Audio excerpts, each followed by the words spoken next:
नमस्कार मंडळी. अवधूत रिसर्च तर्फे कुंभ राशीच्या लोकांचे पुन्हा एकदा स्वागत. कुंभ राशीसाठी 2026 कसे जाणार हे या व्हिडिओद्वारे आपण बघणार आहोत. त्यामध्ये मी आरोग्य, आर्थिक परिस्थिती, शिक्षण, करिअर, कौटुंबिक आणि सामाजिक जीवन कसे असेल ते आपण या व्हिडिओमध्ये कव्हर केलेले आहे. सर्वप्रथम आपण राशींची ओळख, राशीचक्र म्हणजे नेमके काय ते बघूया.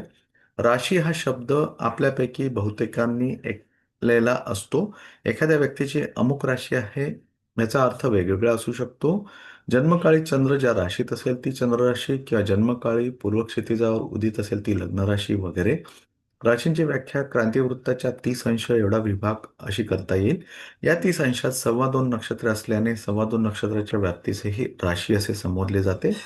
प्रत्येक नक्षत्र 13 अंश व 20 कला एवढ्या व्याप्तीचे असते व प्रत्येक नक्षत्राचे प्रत्येकी 3 अंश 20 कला एवढ्या व्याप्तीचे 4 चरण असतात. आणि असे हे नक्षत्र कित्येक तारकांच्या पुंजक्याने बनलेले असते.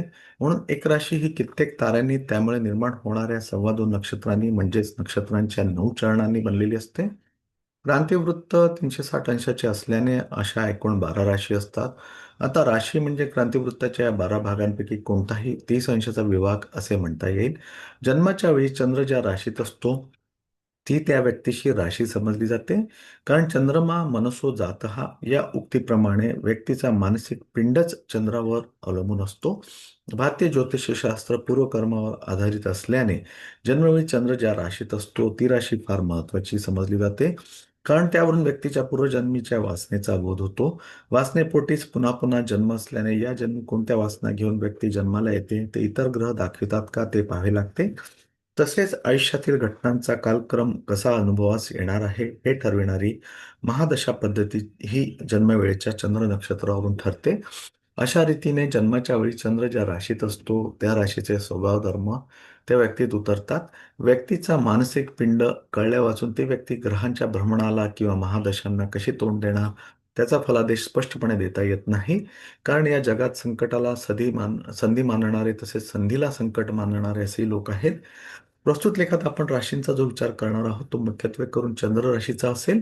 प्रत्येक नक्षत्रातील ताऱ्यांच्या काही विशिष्ट लहरी असतात व त्या चंद्रावर कोणता परिणाम करतात, म्हणजे चंद्र वेगवेगळ्या राशीत कोणकोणते फलादेश देतो त्याचा प्राथमिक विचार करायचा आहे. तर अशा पद्धतीने आपण राशींची ओळख, राशीचक्र म्हणजे काय ते बघितले. आता आपण पुढे वळूया. कुंभ राशीचे वैशिष्ट्य. धनिष्ठेचे 2 चरण, शततारका व पूर्वा भाद्रपदा नक्षत्राचे 3 चरण मिळून बनलेल्या क्रांतिवृत्ताच्या 300 ते 330 अंश विभागाला कुंभ राशी असे संबोधले जाते. खांद्यावर पाण्याने भरलेला घट घेऊन उभा असलेला पुरुष असे या राशीचे बोधचिन्ह असून ही स्थिर स्वभावी वायुतत्वाची पुरुष राशी आहे. स्वामित्व शनी महाराजांकडे आहे. ज्या राशीचा जो स्वामी असेल त्याचे स्वभाव दर्शन त्या राशीत सापडते. कुंभेचा स्वामी शनी हा जीवनविषयी गंभीर, ऋण बाजू दाखवणारा, प्रपंचाबद्दल अनासक्ती दाखवणारा आणि जीवाला शिवाचे रूप घडविणारा असल्याने कुंभ व्यक्तीचे ऐहिक आयुष्य किंवा विलासाची भोगाची बाजू निराशाजनकच असणार हे उघड आहे. मात्र येथे मकर व कुंभ यात एक फरक नमूद केला पाहिजे. दोन्ही राशींचा स्वामी शनी आहे, परंतु मकर स्त्री राशी असून पृथ्वीतत्वाची आहे म्हणून ती हौशी व व्यवहारी असल्याने शनीच्या तत्व प्रणालीचे तिला अजीर्ण होते, दुःखाने ती पोळून निघते. परंतु कुंभ ही पुरुष राशी शेवटच्या वायुतत्वाची असल्याने बौद्धिकदृष्ट्या इतकी परिपक्व आहे की ती शनीचे तत्वज्ञान पचविते. एवढेच नव्हे तर ती आचरणात आणते, किंबहुना शनीचे तत्वज्ञान ती जगते. लौकिक दुर्दैव दोघींच्याही वाटेला येते.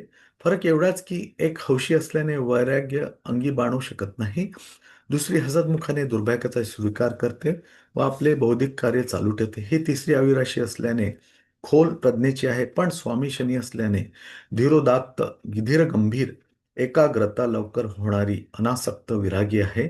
या शास्त्रीय राशीला आध्यात्मिक झालर आहे म्हणून ही राशी भरलेला घट आहे. विनाकारण आवाज करणारी नाही आणि केला तरी रिकाम्या भांड्या इतका तो मोठा असणार नाही. कुंभ व्यक्ती दिसण्यात उंच, कृष्णवर्णी, वातुळ शरीराच्या असतात. व्यक्तिमत्व प्रसन्न असण्यापेक्षा गंभीर असते. सौंदर्याचा अभाव असतो. नीटनेटकेपणापेक्षाही अत्यंत साधेपणाची आवड असते. बौद्धिक परिपक्वता व प्रापंचिक अनासक्ती असल्याने शृंगार साधने वर्ज्य असतात. शरीराच्या मानाने उंची पायात जास्त असते. वाचनाची व संशोधनाची अत्यंत आवड असते. कुंभ व्यक्ती ग्रॅज्युएट झाली तरी डायरेक्ट डॉक्टरेट घेण्याकडे लक्ष असते. कारण संशोधनाचा प्रदीर्घ प्रबंध लिहिण्याची कुवत, खोली, चिकाटी कुंभ प्रज्ञेत असते. मग विषय विज्ञानाचा असो, कलेचा असो किंवा संगीताचा असो, संगीतासारख्या कलेच्या विषयात डॉक्टरेट मिळणारी व्यक्ती कुंभेचीच असली पाहिजे. कारण शनीने मार्गदर्शित केलेल्या कुंभेच्या अष्टपैलू प्रज्ञेला विषयांचे बंधन नाही. चिंतन, मनन व संशोधन हा कुंभेचा गाभा आहे. लवकर क्षणभर डोळे दिपवते पण लवकर विझते. तूळ ही दुसरी वायू राशी मंदपणे जळणाऱ्या उदबत्तीसारखी सुगंधदायिनी असेल तर कुंभ राशी शांतपणे तेवणाऱ्या समीसारखी आहे. लवकर न विझणारी, सौम्य प्रकाश देणारी, कारण त्यात परिपक्व ज्ञानाचे तेल असते. स्वतः जळून प्रकाश देणारी वात असते.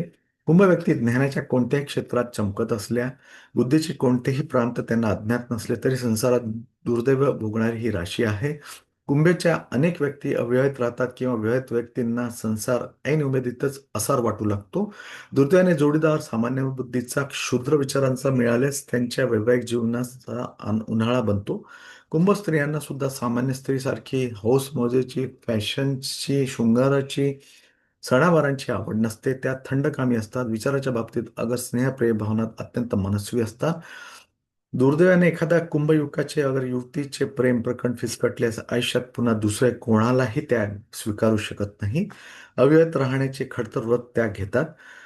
कुंभ व्यक्ती स्वभावाने फार नम्र, परिपक्व, सहनशील, बाह्यकारी, आनंदी वृत्तीच्या, परंतु अंतर्यामी, सतत चिंतनशील, अव्यवहारी, वाचनात किंवा संशोधनात घडलेल्या कोणत्याही विषय सहज आत्मसात करणाऱ्या, तल्लख बुद्धीच्या, उत्कृष्ट स्मरणशक्ती असलेल्या, दुसऱ्याला न दुखवता आपले म्हणणे खरे करणाऱ्या समजूतदार असतात. साधेपणा हा त्यांचा स्थायी भाव असतो.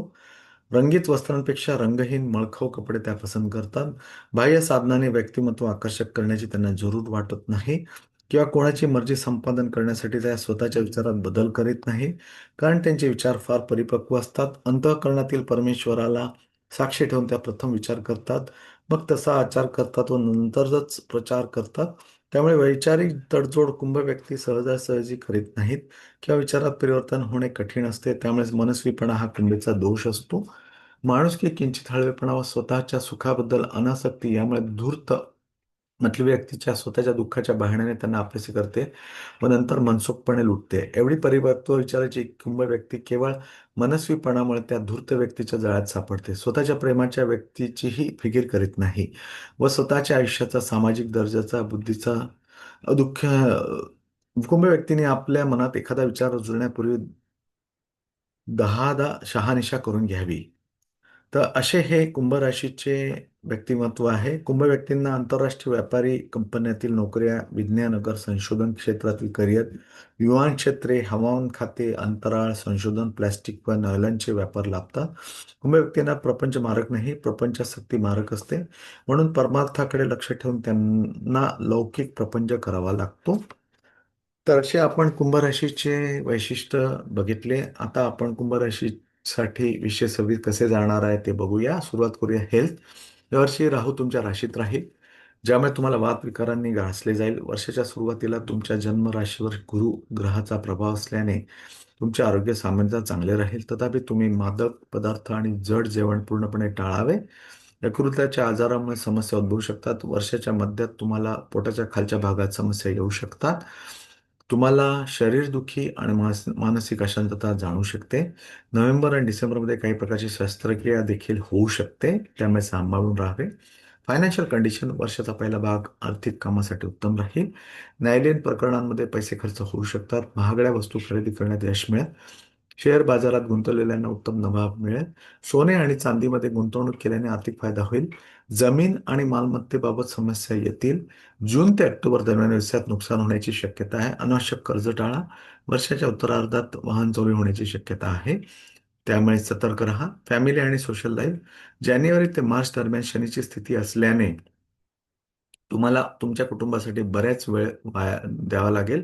तुम्हाला लोकांना ओळखायला शिकायला लागेल. शनी आणि गुरुच्या सकारात्मक स्थितीमुळे वर्षाच्या मध्यात तुमचा सामाजिक दर्जा वाढेल. तुमच्या मोठ्या भावांशी काही मतभेद होऊ शकतात. यावर्षी तुम्ही मित्रांसोबत तीर्थयात्रेला जाण्याचा विचार देखील करू शकता. मूल होण्याची शक्यता आहे, प्रबंध दिसते. जून ते ऑक्टोबर दरम्यान तुम्ही धर्मदायक कार्यावर पैसे खर्च करू शकता.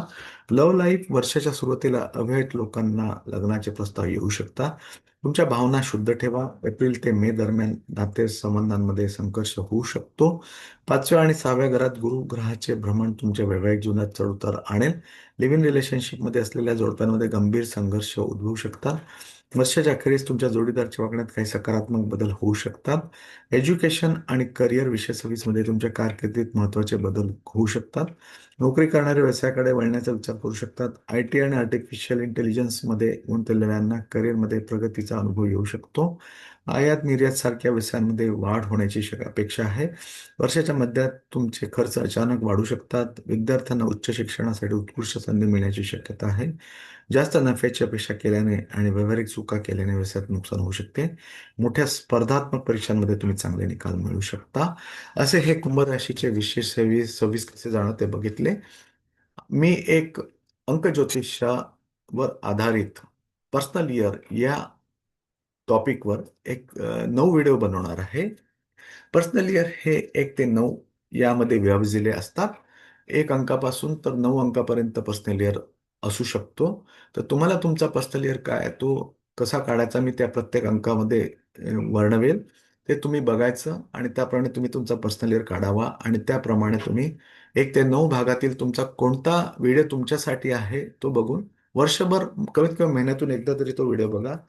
तुम्हाला वर्षभर त्याचा फायदा होईल. एवढे बोलून मी माझा व्हिडिओ इथेच थांबवतो. व्हिडिओ आवडल्यास लाईक करा, शेअर करा. ज्यांनी अजूनही Avdhoot research YouTube channel subscribe नाही केले त्यांनी कृपया करून सबस्क्राईब करा, जेणेकरून तुम्हाला ऑकल्ट सायन्स, ज्योतिष्य, अंक ज्योतिष याबद्दल बरीच काही माहिती मिळेल. धन्यवाद. थँक्यू.